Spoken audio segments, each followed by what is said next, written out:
Magandang araw po sa inyo mga kapatid at magandang gabi sa inyo.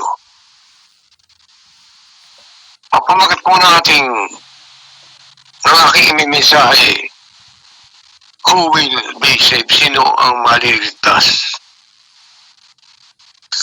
Sa 1 Timothy chapter 2 verse 4, God desires all men to be saved and to come to the knowledge of truth. Gusto ng Diyos na tayo maligtas sa lahat ng tao at malaman natin ang buong katotohanan. Dalawa po ang klase ng tao na naghahanap sa Diyos. The one is foolish and the other is wise. Makikita po natin kung sino ang makakatagpo sa Panginoon. Kung itong foolish o itong wise. Isang mangmang o isang matalino. Naghahangad po ang bawat isa sa atin na makamtan natin ang eternal life sa iba't ibang paraan. Kaya nga po maraming reliyon dahil naghahanap ang tao. Maraming nagsasabing sila'y bigkas sa kanilang kinaroroonan. Wala po tayong question riyan. Ang pinakasusi po ng paghanap sa Panginoon ay ang Panginoong Jesucristo. Ang susi sa paghanap sa Diyos ay ang Panginoong Jesus. Wala na iba po. Wala na iba pa.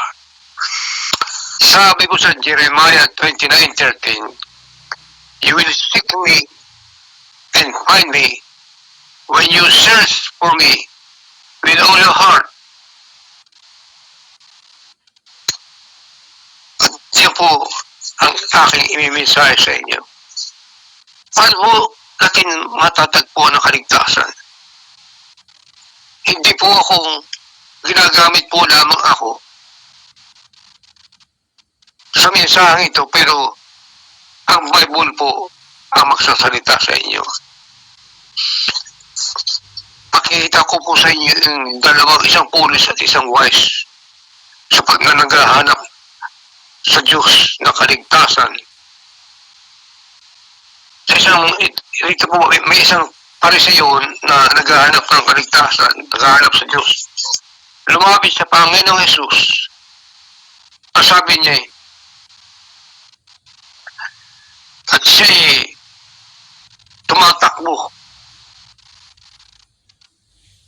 lumuhod sa Panginoong Jesus. He came running, knelt before Jesus and asked him, "Good teacher, what shall I do to inherit eternal life?"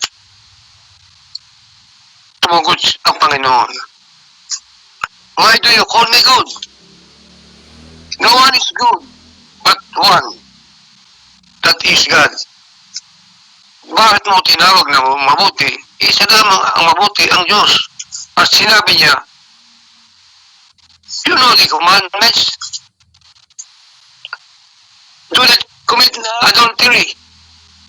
Do not murder. Do not steal. Do not bear false witness. Do not defraud. Honor your father and your mother. Huwag kang mangangalunya, huwag kang mapatay, huwag kang magnanakaw.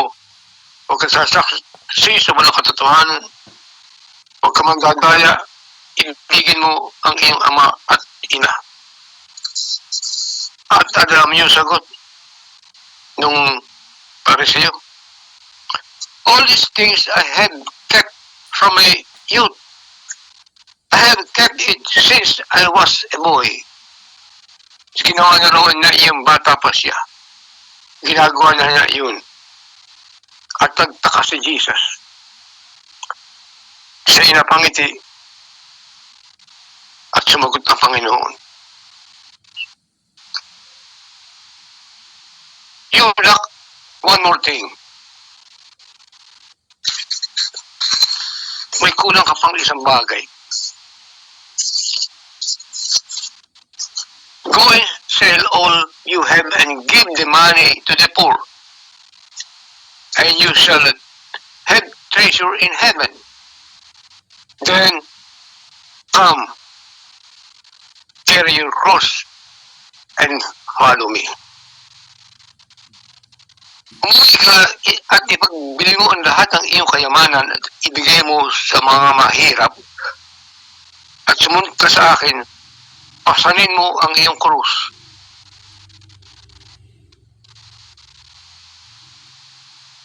At nung marinig ito ng yung ruler ito, hindi siya makapaniwala. Sapagat ang kayamanan niya ipagbibili para lang pamigay at saka susunod sa kanya.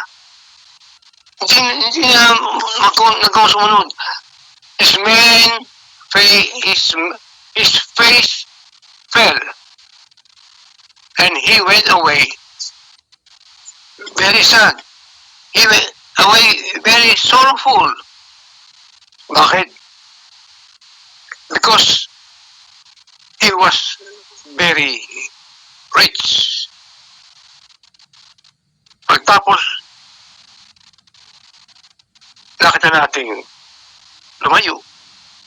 Nalulungkot yun. Eh, palit niya kaligtasan sa kayamanan. Umuwi itong lugo-lugo. At napatingin si Jesus sa mga alagad niya. At sinabi,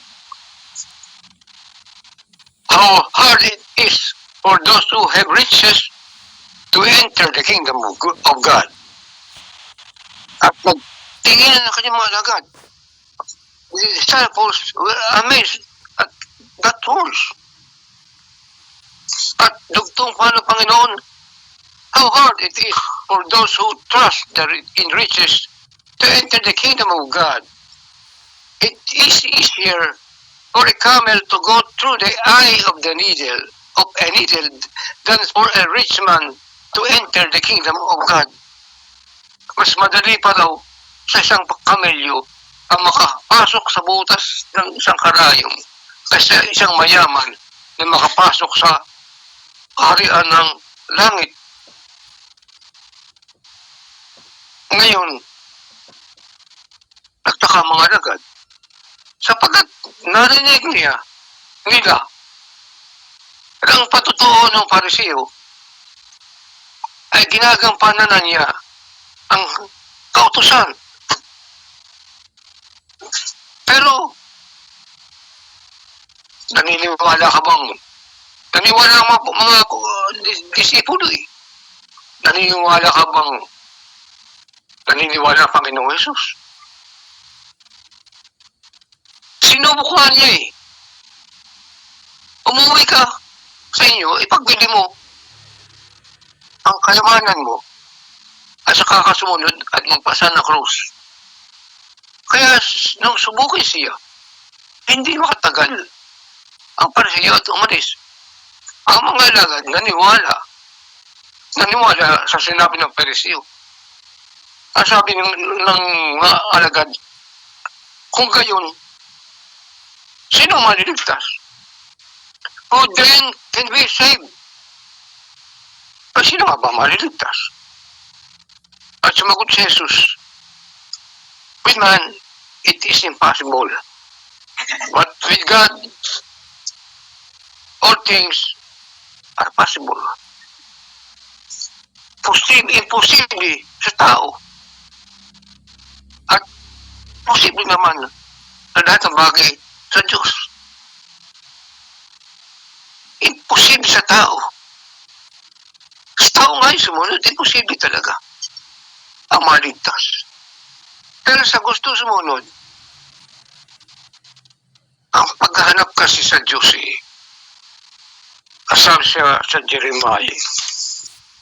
Hanapin mo ako ng buong sikap. You will seek me and find me when you search me with all your heart.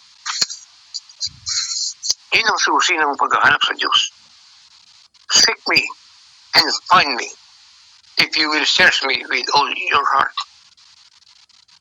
Hahanapin natin siya matatagpuan natin siya kung sasaliksikin natin siya ng buong puso. Ay, hindi ginawa yun hindi ako naniniwalang ginampanan ng pare sa yun ng kautusan. 10 utos, nagampanan niya lahat, bata pa. Sino maniniwala sa kanya? Naniwala mga alagad. Pero ito, ang Panginoon hindi naniwala yan. Kaya sinubok pa siyang minsan. Kaya ang mayayaman, kakaunti makakapasok sa kaharian ng langit. Yung mga umiibig sa salapi. Hindi masama ang maging mayaman. Ang masama yung love of money. Sapagkat love of money is the root of all evil. Tingnan ninyo kapaligiran. Maraming mabubuting mga politikus sa Pilipinas noong araw. Anong ginagawa ngayon? Nabubuntan na ng salapi. Nabubuntan na ng kayamanan. Kaya kahit ano kasamaan ay ginagawa. Yan. Kaya love of money yan. Yun ang root of all evil.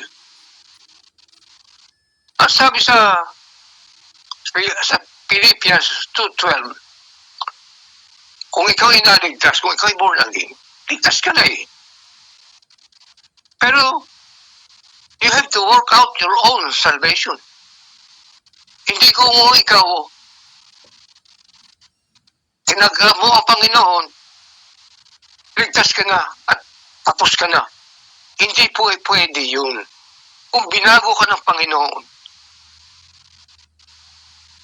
at nabago ka, na yung dating masasama na ginagawa mo, ay hindi mo na ginagawa, yun ang ibig sabihin, work out your own salvation. Hindi pwede yung tumanggap sa Panginoong Jesus. Siya, hindi na bali na, ligtas ka na habang, hindi pwede yun.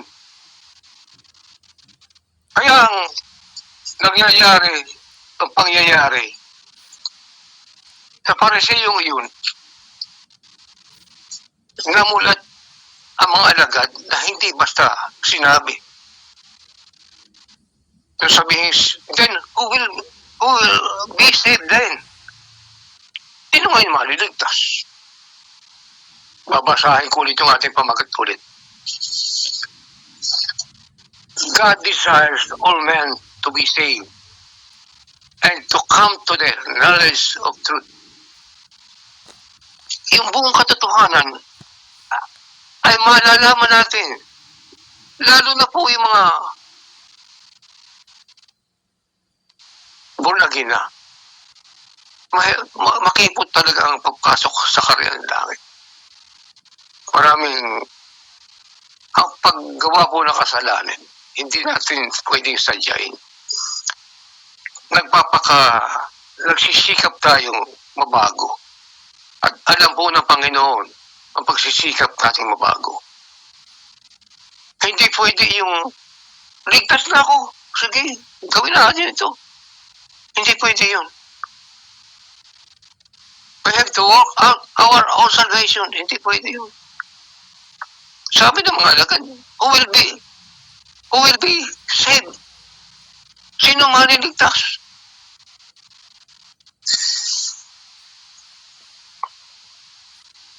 Secondly, ito pong sasabihin ko sa inyo. Yung isang parisiyo rin, na isang guru. Ito po yung wise men. Yung una sinabi ko sa inyo, yung pulis eh. Siya rin ruler ng Diyos. Lumapit ito sa Panginoon. Kaya, ng gabi, siguro nahiya sa tao, kaya lumapit siya sa Panginoon ng gabi. At sabi, Rabbi, you are a teacher come from God.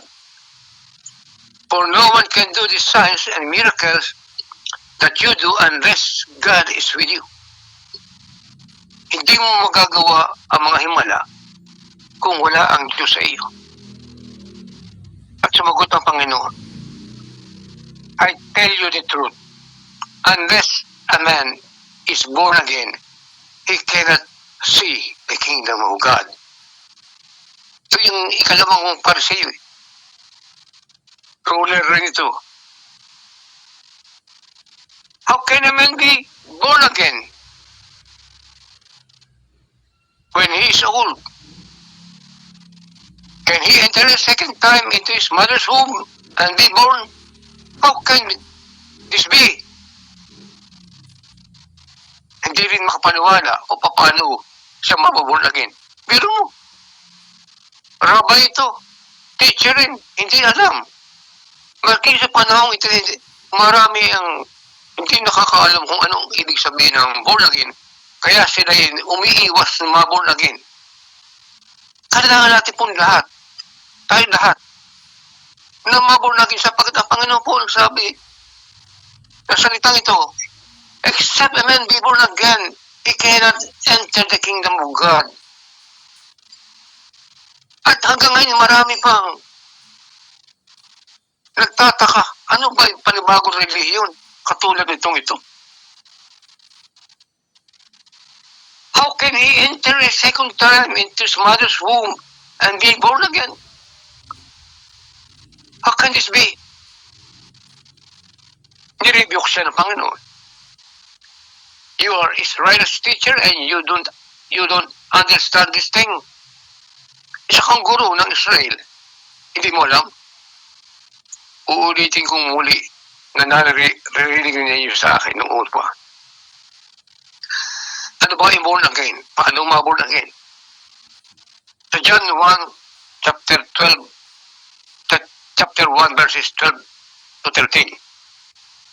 Yet to all who receive him, to those who believe in his name, he gave the right to become children of God, who were born not of blood, nor of the will of the flesh, not of the will of man, but of God. Ang lahat na sa kanya nagsitanggap ay pinagkalooban niya sila na karapatang maging anak ng Diyos. Sa mga katibagay ang mga sumasampalataya sa kanyang pangalan, na mga pinanganak hindi sa dugo at laman, hindi sa kalooban ng tao, kundi ng Diyos. Iyon po ang isang para sa iyo na tinanggap ang turo ng ating Panginoong Jesucristo. At naligtas po yun. Na hanggang ngayon, marami pang hindi naniniwalang dapat ipanganak na muli ang isang tao. Who can be saved? Sino maniligtas? Kinalulungkot ko po sabihin sa inyo na kung hindi nyo kilala ang Panginoong Yesus, hindi nyo siya tatanggapin bilang Panginoon at sarili siya pagligtas. I am the way, the truth, and the life. No one can come to the Father except through me. Wala makapupunta sa Ama kundi sa pamamagitan ko lang. Paano maliligtas ang tao kung sa kanyang sariling kalakasan? Wala kaligtasan ng tao. At hindi mabubunagin ng tao kung di sasampalataya sa ating Panginoong Yesus.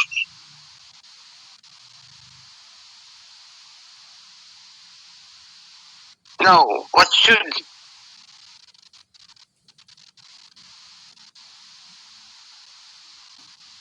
we do to make sure that we will find Him? Balikan po natin ang Jeremiah 29:13. You will seek me and find me when you search for me with all your heart. Alam po niyo, ang Diyos, nag-uutos siya ng hindi papabor, na hindi pwedeng hindi pumabor sa atin. Nag-uutos siya na may mga rewards. Sa bawat utos niya ay may reward.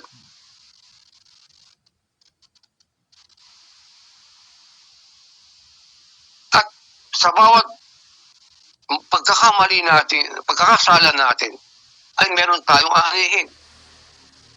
At yun po ay hindi masama. Kapag sa mga aanihin natin, inatuto tayong huwag lang ulitin yun. What you sow, you reap. Sabi sa Galatians 6:7. Kung ano man ang iyong itanim, yun ang aanihin mo. Bakit po? Sapagkat para huwag natin gawin yung masamang iyon. Ganyan po tayo kamahal ng Diyos eh. Ang nais ng Diyos ay maligtas sa lahat ng tao. Ang nais ng Diyos ay walang mapahamak. God desires all men to be saved and to come to the knowledge of truth.